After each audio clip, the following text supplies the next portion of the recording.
perish while I was still here. I don't feel like I have wisdom, but I do have a perspective on life that only comes when you get very close to the end of it. Or I may just have the ravings of a senile old man. I will allow you to make the judgment on that. It seems that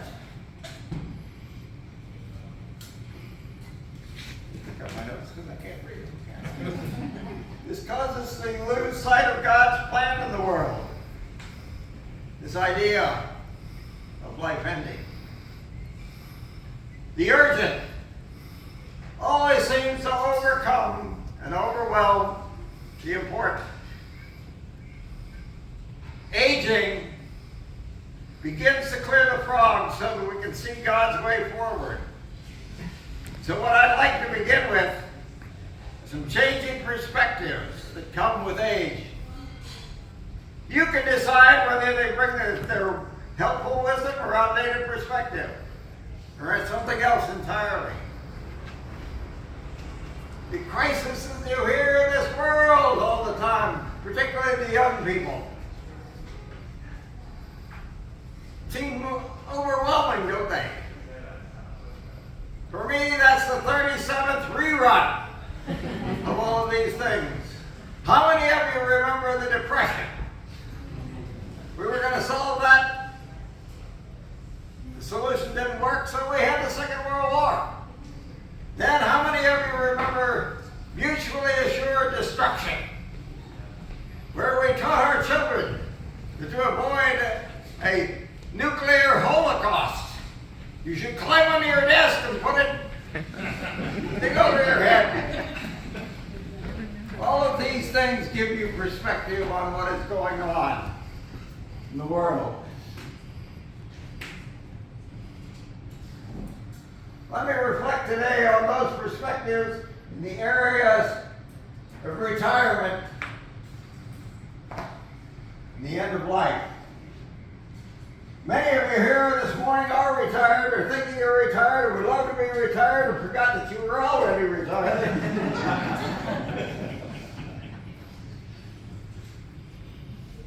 You dream of it, maybe you dread it.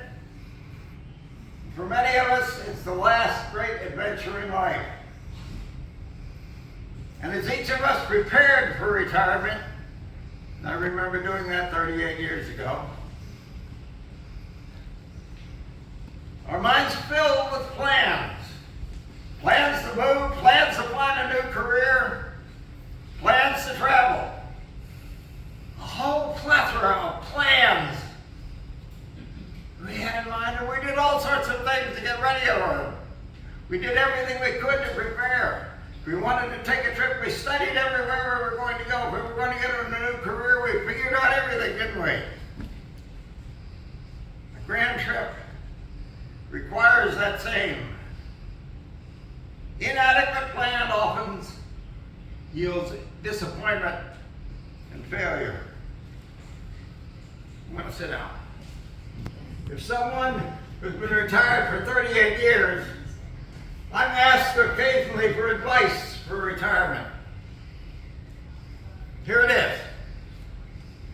All the adventures that we plan for retirement, whether it's new job, new place, whatever it happens to be, we may never do those new things. We never may take that grand trip. There's only one that we must take. And we don't know when or how this will happen. And this is the entry from this life to the next. Boy, you really wanted to hear that, didn't you? You know, we tend not to think or want to think about that. You know, I was recently giving a talk. And a friend of mine was there, a businessman. And I mentioned that I was 94 and I'd soon be his customer. And he said, it'll be a long, long time. Hell, he was my undertaker. He shied away from thoughts of imminent death, and I think we all do.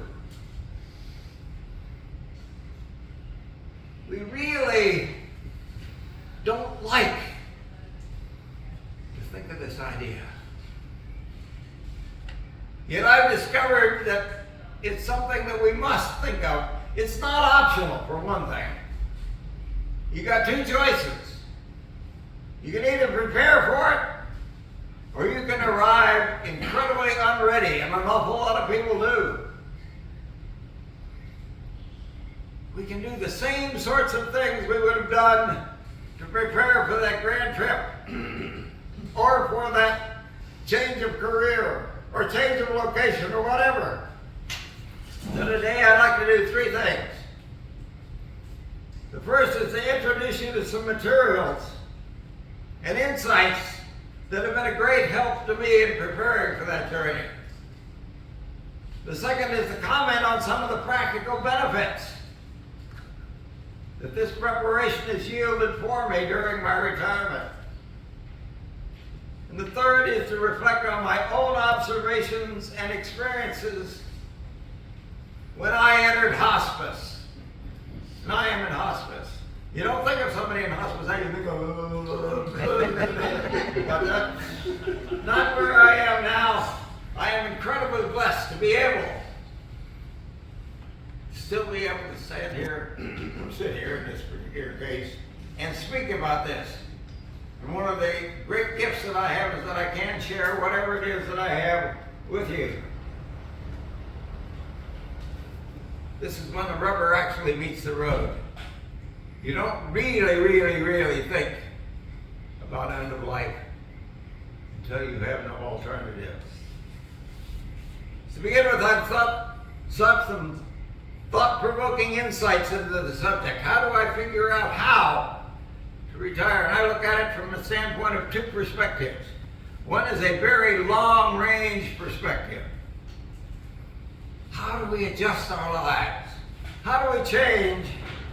How do we bring ourselves together to prepare for that? We don't suddenly change everything in our lives. We change little things at a time. One of the things that has helped me is a book called Things Worth Dying For. Thoughts on a Life Worth Living by Charles Shapeman. Retiree, ex-archbishop. Had a lot of good ideas. I found a great deal there. It encourages us to die well, but it inspires us most deeply in the conviction that we have to live well. Not according to the selfish whims so prevalent in our troubled age, but for the sake of those purposes, people, and faith that connects us to eternity. You know, this is an engagingly written book from a very broad perspective. It's from like 30,000 feet up. So it'll give you a chance to understand it. I reread it regularly. Interestingly, this doesn't really demand that we make dramatic changes in our lives. It's really a subtle change of attitude and an acceptance of what God has in mind. Sometimes it doesn't cost us anything. For one instance here, I remember in the parish several years ago, we were having a fundraiser for Helping Hands out at the country club, and there were two guests there. One was a member of the parish in her 90s, dirt poor. Somebody gave her a dress. She came along and sat in a wheelchair.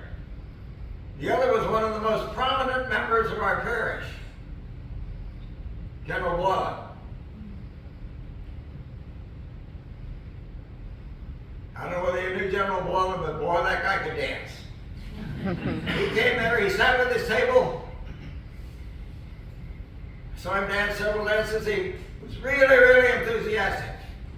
Then he got up, went over to that other woman, Minnie, lifted her out of the wheelchair, and danced with her.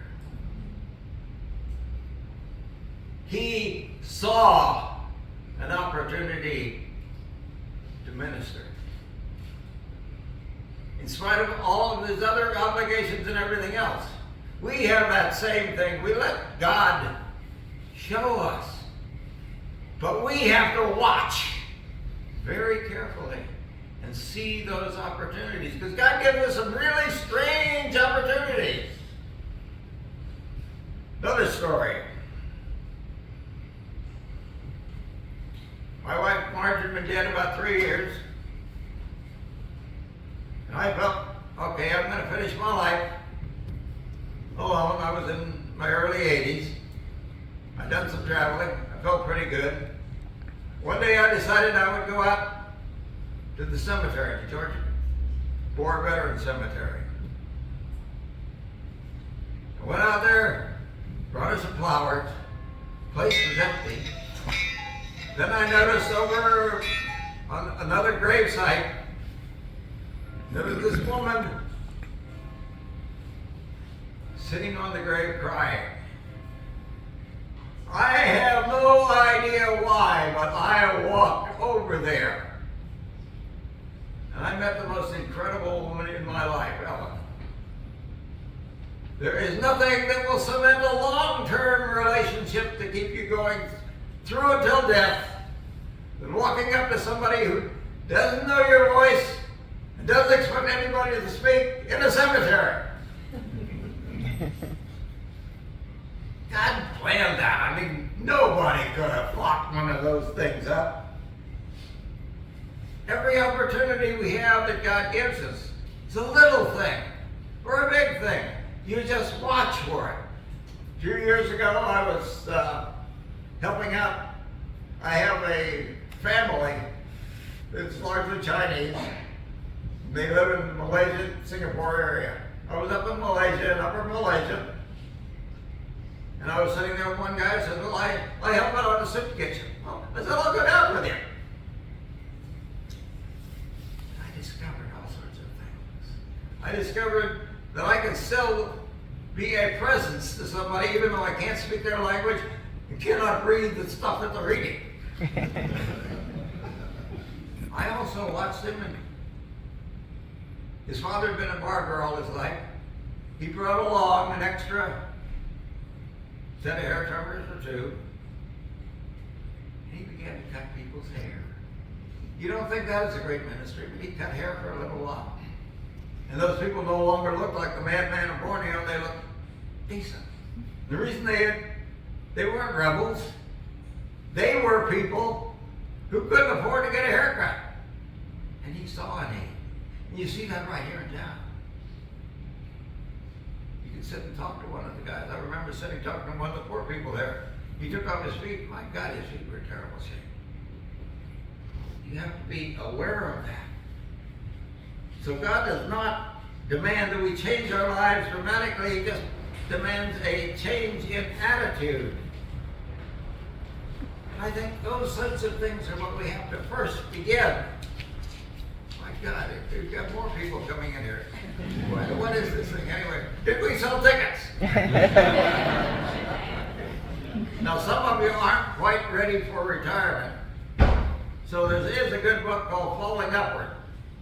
Falling Upward deals with the two stages of life. When you accumulate stuff, then you try to get rid of it.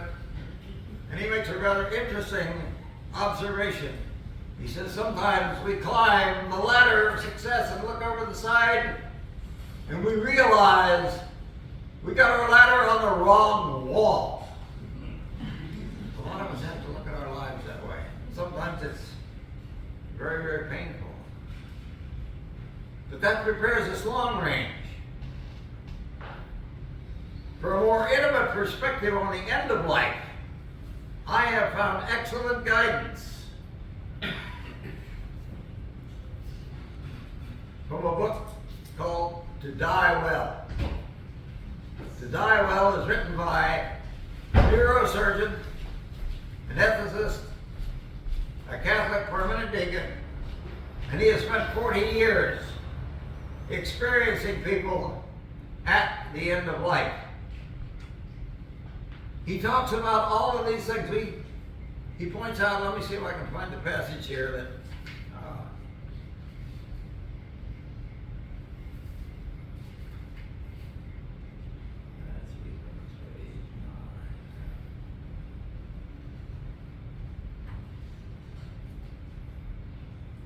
he describes himself this way. I've been a neurosurgeon for over 25 years.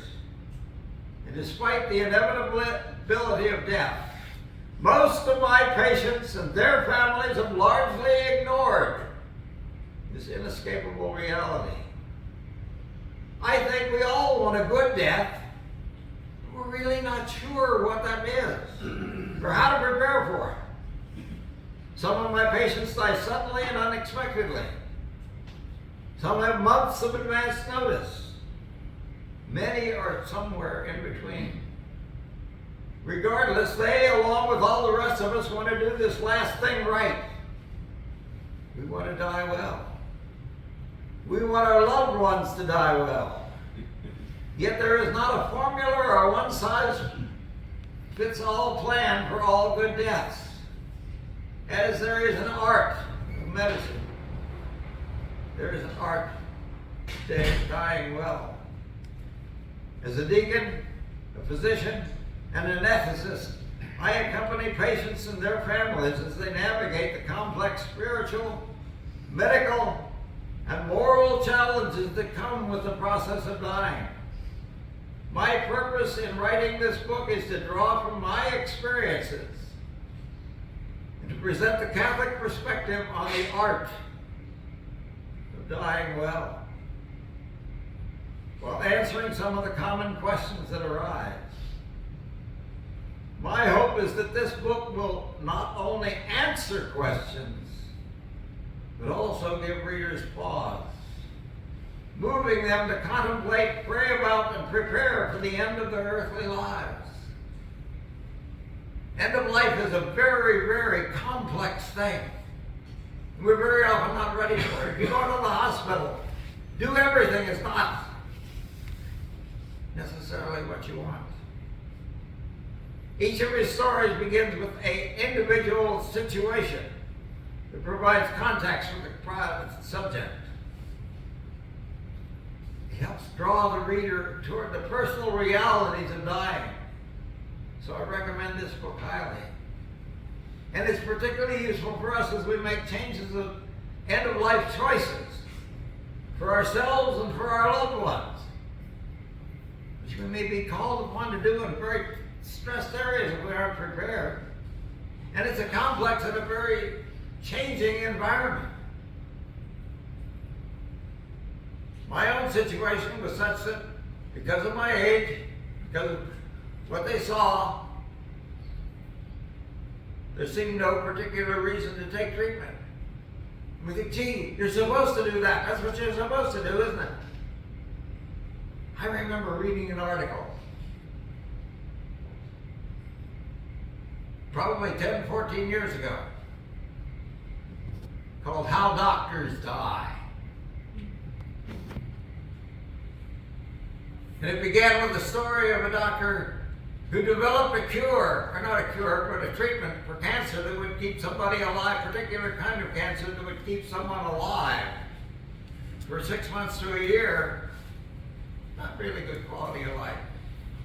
A few years later, he got that very same cancer. He refused to take it. There are limits to medical treatment.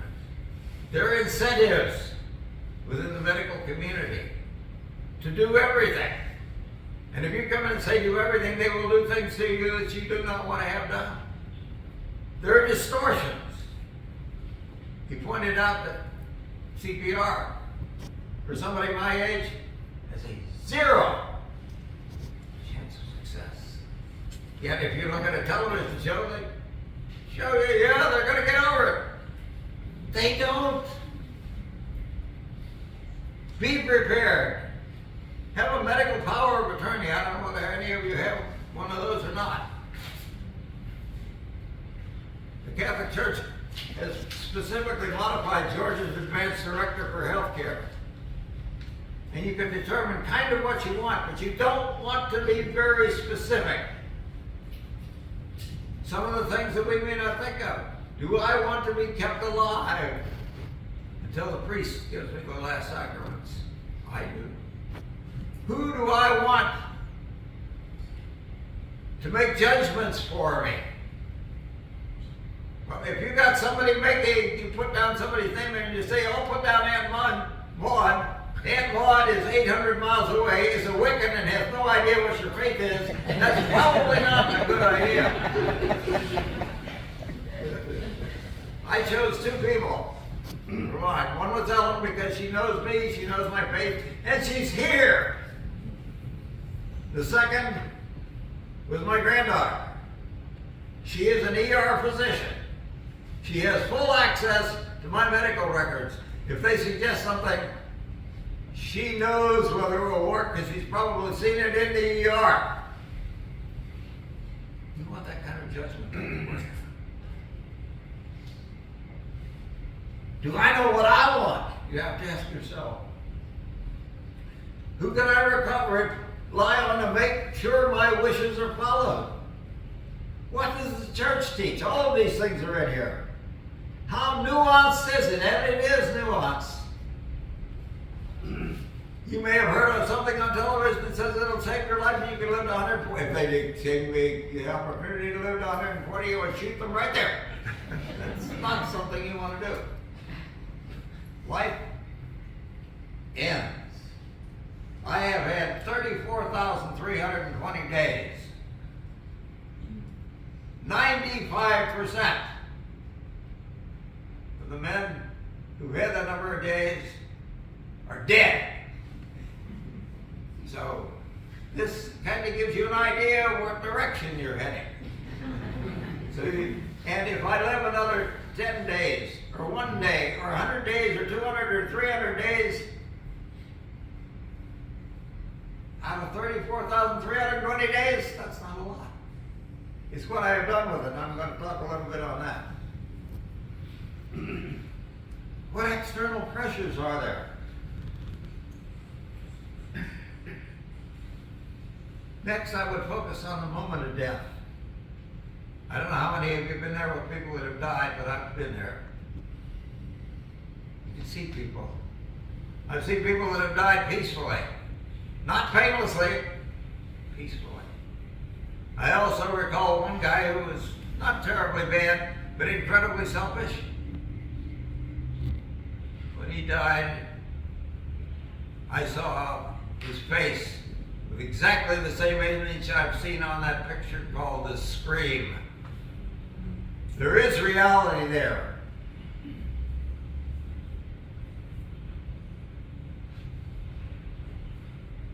We often hear we can't take our stuff with us when we die. Or as Archbishop Shoemaker puts it, your hearse won't have a luggage rack. But we do take something with us. We take our works, for good and bad, from our earthly lives. The love of Jesus is our passport. The sacraments, the blessings, the indulgences, they're kind of like visas. They kind of help you along the line. We don't know exactly how, but if it gets you in the express line, that's a good deal. I like to think of our good works as currency. What we have to bring. We can't bring any of that stuff. The Bible tells us seriously that we shall see what we have done very clearly. I was hungry and you gave me to eat. Thirsty and you gave me to eat, Eric, and you gave me to drink. But this is not just purely a faith-based perspective. Today, so much of science supports this view of our lives after death. In a study from the New York Academy of Sciences, Dr. Sam Parnia, who was the director of critical care, had a study. This study was primarily to figure out when people actually die. We think of people dying of heart rate working. The more they study it, they realize that perhaps there are activities considered long beyond that. And that affects, for example, heart transplants. You can't take my heart if I'm still alive. Well, if I'm still alive but not really alive, and it's a different thing, that changes the rules. But there was so much discussion, and this was the ER doctors, surgeons, oncologists, neurosurgeons, and they saw one thing that overwhelmed them. And that was what happens when a patient experiences death, and they shared this insight. And here's some of the excerpts from those observations. I call it an experience of death because that is what it is. People report a cognitive experience in relationship to death. They may have a perception of seeing their body and of the doctors and nurses trying to revive them. Yet they feel very peaceful while observing. Some report a realization that they may have actually died. Later, they develop a perception or a sensation of being pulled toward a type of destination. During the experience, they review their lives from birth until death. And interestingly, this review is based on their humanity. They don't review their lives based on what people strive for, a career or wealth or promotions or an amazing vacation. Their perspective is focused on their humanity. They notice incidents where they lack dignity, acted inappropriately toward others, or conversely acted with humanity and kindness. They re-experience and relive these moments. But also, what's fascinating, which sort of blows me away because I can't really explain it, is that they also describe these experiences from the other person's perspective. The one they hurt. The one they hurt. If they cause pain, they experience the same pain the other person felt. They didn't realize, even if they didn't realize it at the time, they actually judged themselves.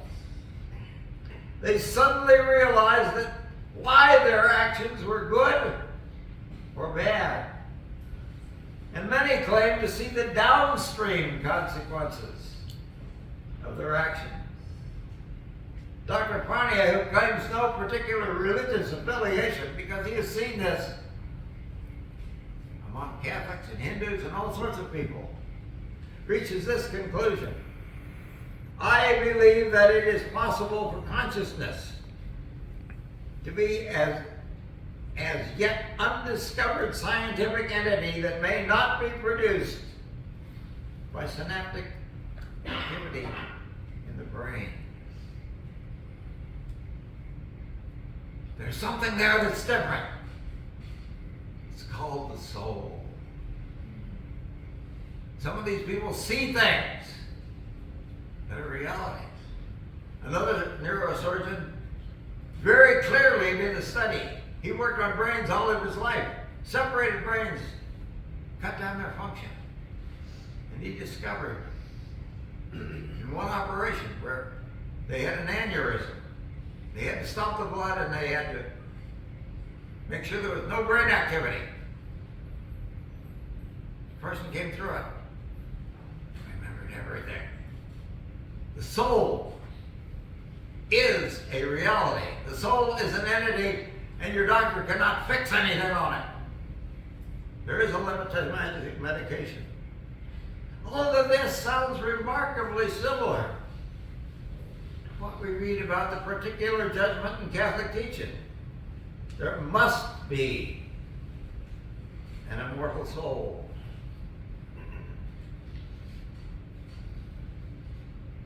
Some of those things were really funny.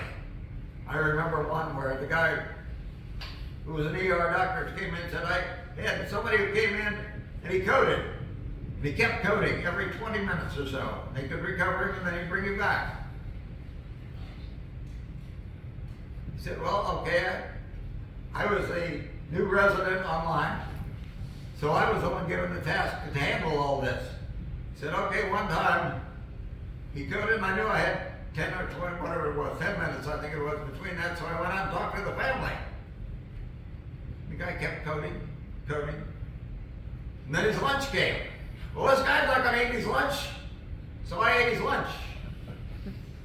After about 8 or 9 hours, he came out of it. He stabilized.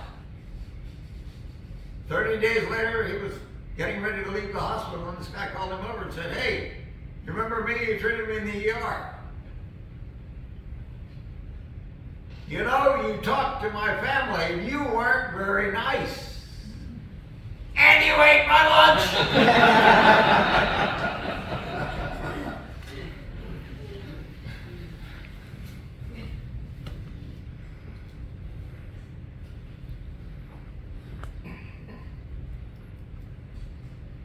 If you want to go beyond that, there is a book that deals with purgatory called Hungry Souls, but I'm not going to go into that. That tells you a little bit more about purgatory. All of this is reality. It's something we don't think of, but we need to. Having faced and studied and prayed about and grown at peace with death has also allowed me to have a much fuller and more meaningful life than I thought I might have. I find that I incorporate this knowledge and perspective in my actions and all my activities in retirement. I see Jesus in people when I travel. I reach out to them. People who would otherwise have been invisible to me. Each new activity is reviewed in perspective. All my activities, whether vacation or a church activity or anything else that I do, is treated in context with the temporary measure. I don't get particularly upset. Sometimes you used to go nuts. You don't do that anymore. This is all temporary. So you deal with it. I achieve peace, knowing that there are no longer the important things that I might have obsessed about before. And I discovered that I can talk to Jesus. Father Brian has done a magnificent job in getting adoration started here. Some of us feel like we got to go into adoration prepared for a final exam or something. I don't know what it is, but you go in there. You don't. You just sit there and God talks to you.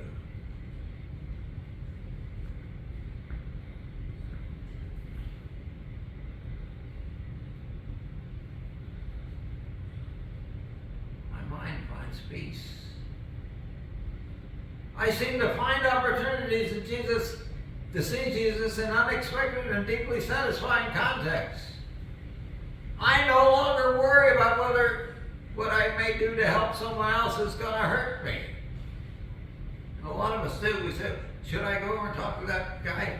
Should I give him some money? He's creepy. Sit down with him. Talk to him. If he kills you, you're up several days. My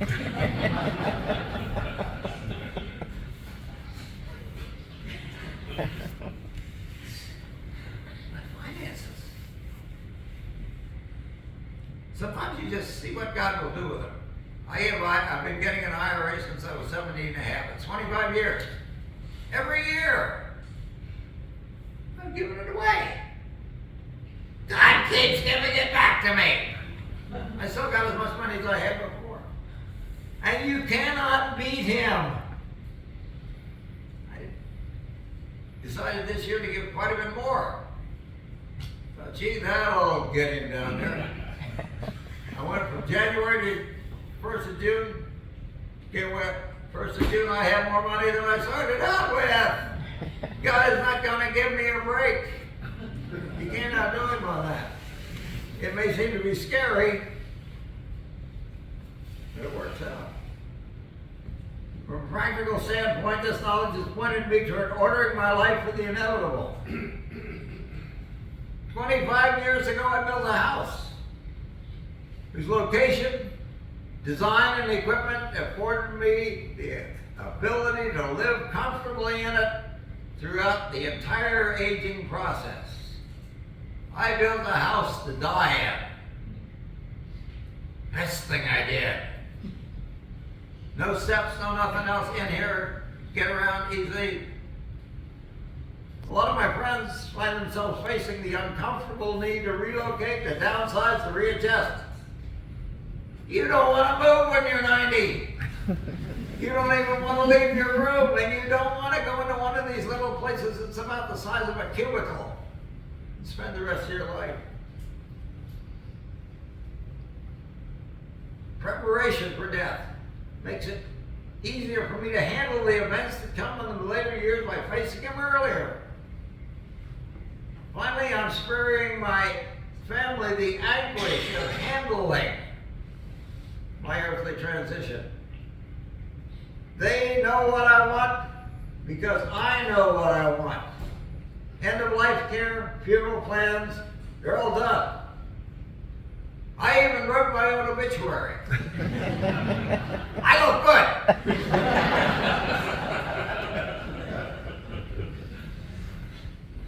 I also remembered a lot about me, and I'll talk a little bit more about that later.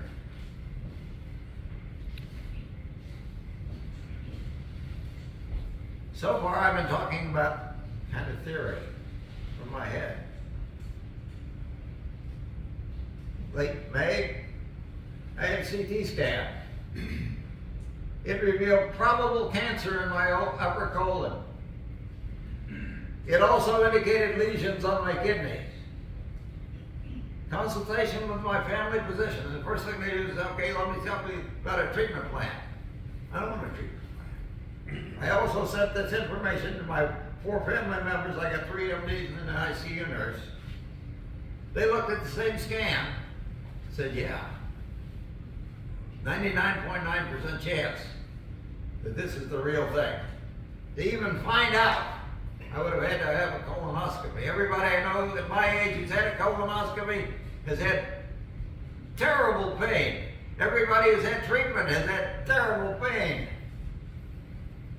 At 94, further diagnosis and treatment was more likely to both shorten my life and to give me more pain than no interventional activity.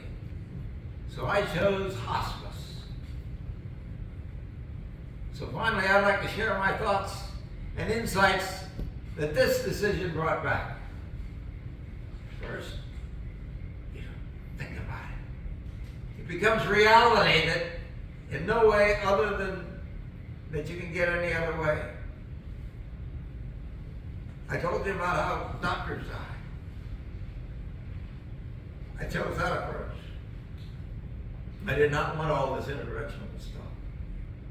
I was a prison chaplain for years.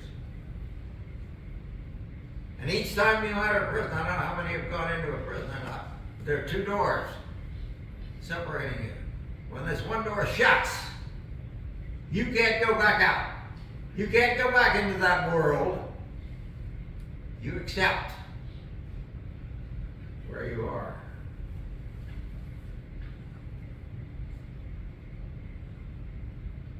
I accepted where I was.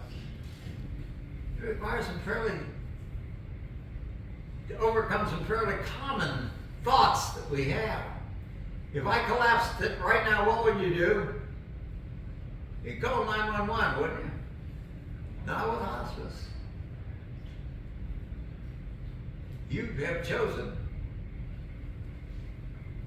not to have that interventional treatment. That becomes something of a difficult thing. I've closed the door. And I've opened another. And I've been incredibly blessed because God has given me 2 things. He's given me some time in this situation. I used to think, oh, the best death is to sit there and I've been watching this show. I've seen it 37 times. Oh, gone. That is not the way I would choose it. I've been blessed to be given some time, yet not an infinite amount of time. Well, you don't get an infinite amount of time. If you get to 39,900 days, you've outlived everybody anyway. So 34,000? Nah, not really that much. I was sitting on my patio. I looked out at all the beauty and all the stuff. And all the joy that I had. I heard the words, I made you steward of that, didn't I? And I looked around at everything else that I had. All the talents that I had, all those 34,320 days. All the circumstances, all the trips, all the occasions, everything else. God said, I made you stewards of that. When you leave this world, you're not going to have any of it with you. You will take only what you did with it. And that's the judgment that is made.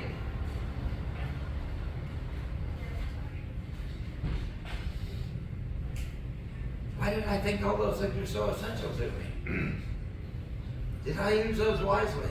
Did I not use them when I should? Did I use them selfishly? I began to formulate thoughts. How do I make this new phase meaningful to my salvation? How do I use this opportunity for friends and family? Can I become a receiver of care rather than a caregiver? What should I do? What can I do? One of the things I'm doing today is sharing this with you. Because I could say, no, I don't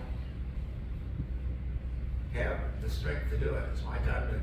I could have been struck with something that debilitated me and I couldn't do it. This could happen before I leave. I don't know whether it will. It could happen 100 days, 10, or even 1,000 days from now, but I don't think it will. I think it'll be quicker than that. I'm incredibly blessed to have colon cancer rather than death by other means. I still remember. I still breathe well. My heart's strong. It's not a long, long purpose.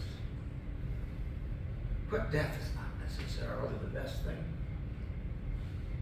It's given me time to reflect, to take actions, to spend time talking to people. I've talked to various groups at church, talked to my family. I had the joy of sitting down with my son, my grandson, one of my grandsons, and his wife, 2 great-grandchildren. They asked me questions about them. What a blessing to be able to have that with them. If I had a quick, quiet death, they'd be looking at me and say, don't he look natural? This gives me time to reflect and to take those actions, and I'm grateful for that time. I've had time to spend time with God in adoration. I'm far better acquainted with Sam. Sam is my guardian angel. Nobody's paying attention. I think he's Italian. I have time to reflect on my past and seek reconciliation for what I didn't remember. I was sitting there in adoration one day. I heard the words, my baby is hungry. That caused me to recollect. About 10 years ago, traveling with once again, my Asian family, which never stays still. We were in Vietnam. We were in the market. Some young woman was trying to sell stuff. And I said, oh, your prices are too high. You used to that sort of thing in a bargaining market. And as I was leaving, I heard those words, my baby is hungry. Maybe it was a scheme. Maybe that woman was the mother of God and the baby was Jesus. I did not want to go to heaven and have Mary sitting there saying, that's the guy that wouldn't feed you. So you reflect on those things that you have forgotten. And then the second thing that came to me was that it was very possible to forget so much of your life. How many of you have forgotten big chunks of your life? I recall very vividly back in 1952. None of you were alive then, were you? That's what I thought, yeah. 1952, I went to Korea, the Korean War. I remember 17 days on a 435-foot Liberty ship, mostly throwing up. I remember every bit of that trip, the train trip, the plane flying into Seoul, and the truck taking me to my location. I don't remember coming back. And there are big chunks of my life that I don't remember. So when I came for forgiveness, for having not fed Jesus, I asked forgiveness for all those times when I had done things that I just didn't remember anymore.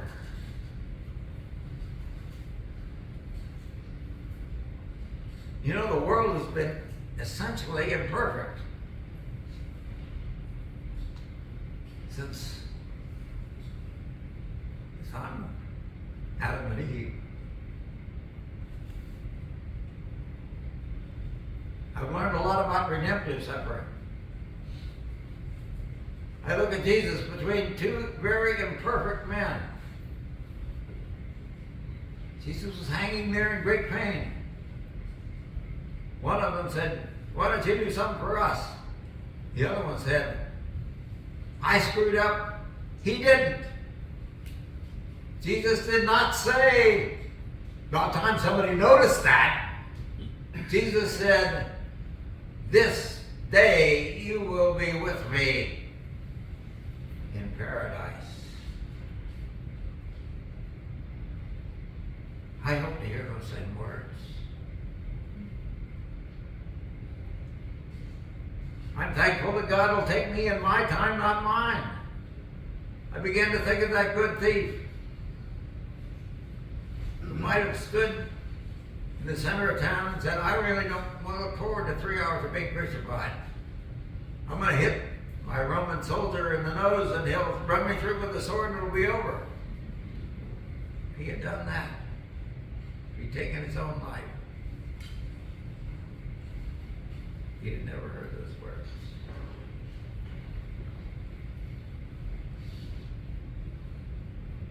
The world has been essentially imperfect since Adam and Eve, who chose greed over happiness. I'm inherently imperfect. All of us are. Over 94 years, I've seen us trade one defect for another. Depression. We think we're going to solve problems. We never solve problems. We just got new ones.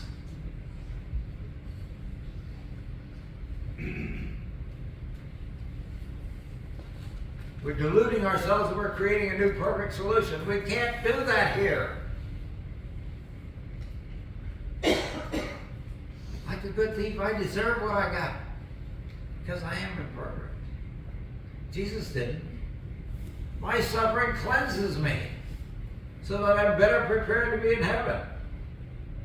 This time that I have allows me to better focus on that preparation. I more clearly see the value of faith and family and friends and those who've helped along the way over all that the material world has to offer. All of us right now have more than anybody could have had when I was born, materially. And we're not happy. We're not supposed to be. Because that is not where happiness lies. When that last door going back into paradise is unlocked by God, I carry only my passport, my visas, and my good works with me. I cannot return to change anything. I can't go back and say, "Oh, I'd like to do more good works. Oh, I want to erase this. I want to seek the sacraments."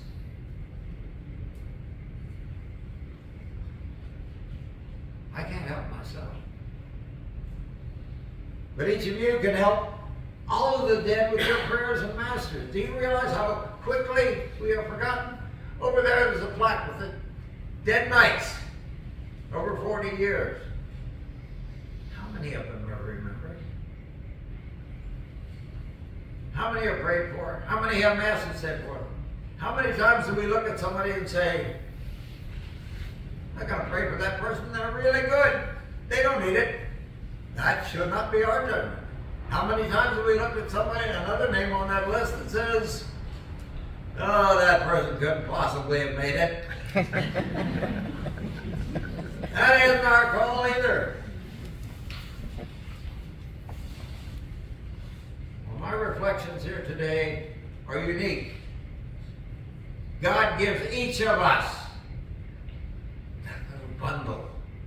He says, this is what I've given you. I will never be given credit for not being an alcoholic, because I think this stuff tastes awful. Others have individuals that some will have more time. Most will have less time than I do. God sees everything clear. So that when I die,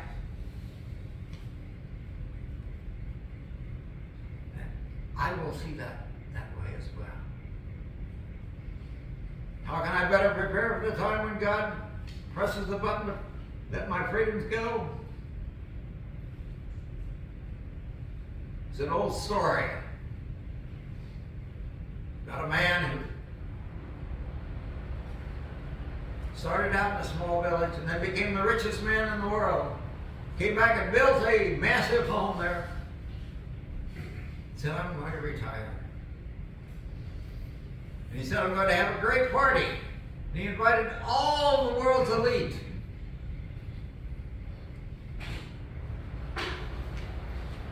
And having invited the world's elite, he had to pick an entertainer. And he picked as an entertainer a great actor. And that actor came out and recited verses that were from great Shakespearean plays, from great other things.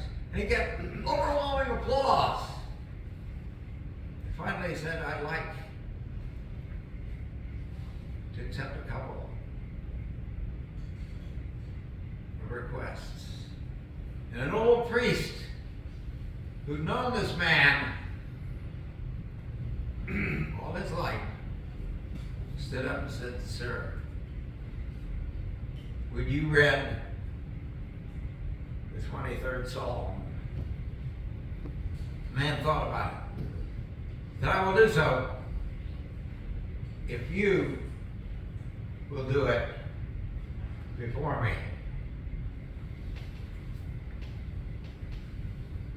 So the priest said, okay, I will. And he began hesitatingly. Lord is my shepherd. I shall not want. He makes me to lay down in great pastures. He leads me beside still waters. He restores my soul. He leads me in the light, the path of righteousness for his sake. Even though I walk through the valley of the shadow of death, I fear no evil. You are with me. I rod and I step. They comfort me. You prepare a table before me in the presence of my enemies. You anointed my head with oil. My cup overflows. Surely goodness and mercy shall follow me all the days of my life. And I shall dwell in the house of the Lord forever. There was dead silence. Finally, after several minutes, the great actor stood up and said, I know those words well. I have recited those words eloquently in many places in the world.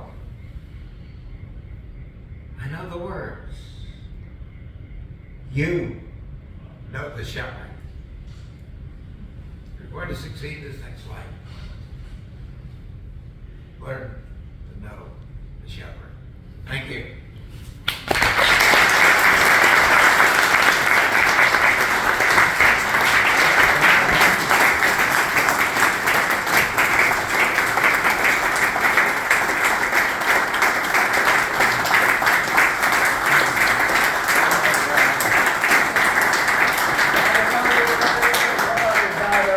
I do have a few lists of those books if you're interested up here. I don't know that I've got enough for everybody.